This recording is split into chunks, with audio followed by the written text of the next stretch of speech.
Hi everyone, how's it going? It's Clarice here with that Dumb Movie Show, and today's a little bit of a special one because we're discussing the new film from Alfonso Cuarón, Roma. So this film won the Golden Lion at the Venice Film Festival, and granted it might seem like an unexpected move for Cuarón. I mean, watching it you wouldn't necessarily recognize him as the filmmaker behind Gravity and Children of Men and The Prisoner of Azkaban and maybe not even Ni tu mamá también. But Roma has this overwhelming emotional force to it, as if something in his heart just compelled him to tell this story, and I just thought it was phenomenal. So the film focuses on Cleo, who's played by Yalitza Aparicio, who is of Mixtec heritage. That means the indigenous Mesoamerican peoples of Mexico, and she works as a live-in maid for an upper middle class family who are lighter skinned Mexicans who live in the Roma district of Mexico City, hence the title of the film. The film stretches between 1970 and 1971, and through that Cuarón just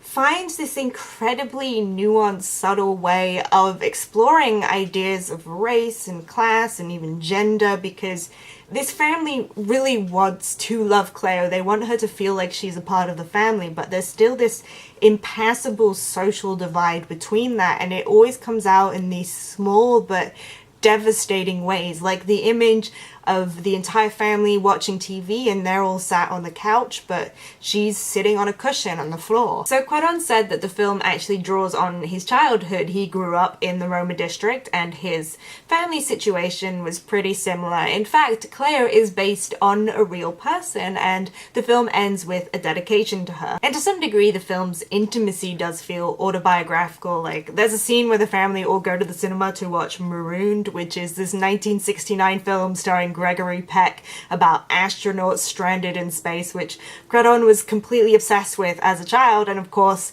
it then went on to inspire Gravity. So it's his story, but it's also not his story. It's the story of the forgotten women of history like Cleo. And it's also kind of the story of Mexico, because there are all these individual shots, these offhand moments, these individual sequences that really hint to the wider social and historical landscape here. The Mexican government during this period, the late 60s and early 70s, had become increasingly authoritarian, and there were several deadly clashes between protesters and the authorities. We do see one of those, the 1971 Corpus Christi massacre, in which 120 people were killed by the military during a student demonstration. Someone also mentions a child who's been shot dead by the police for throwing water balloons at cars, and there's even a mention of the government taking away land from native workers, and there's also this really evocative image of the rubble post-earthquake. Roma is a film that's really ambitious, really expansive in its scope, but it works. It's a portrait of Mexico that is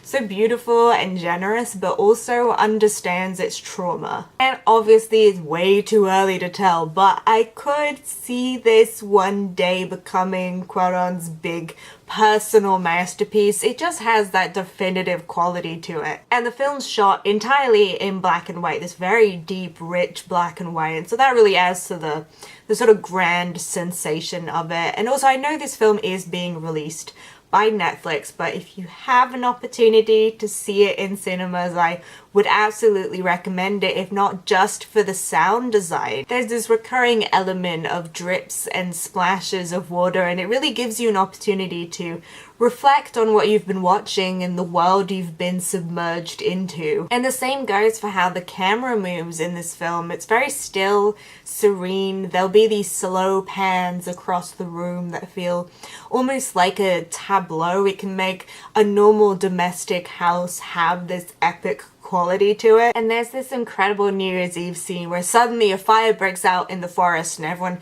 is rushing about trying to put it out, and it pans across and it looks like a battlefield, and all the cracks and roars of the fire sound like gunshots. And then even the next day it pans across again to look at all, you know, the littered burnt up wood, and and they look like fallen soldiers. But also Cuarón knows just when to leave it, to let the camera rest on Aparizo's face, and she's just incredible. I mean, this is her first film, she's not a trained actor, and yet she pulls off what is such a hard performance because she's so quiet and so submissive, but her face and her body language still communicates so much to us that she can still say that she feels lost and hurt even though she's not actually saying any words, and that's remarkable, and I think Roma is remarkable. But if you've had a chance to see Roma, I would love to know what you guys thought. You can let me know down in the comments below, or you can hit me up on Twitter, details down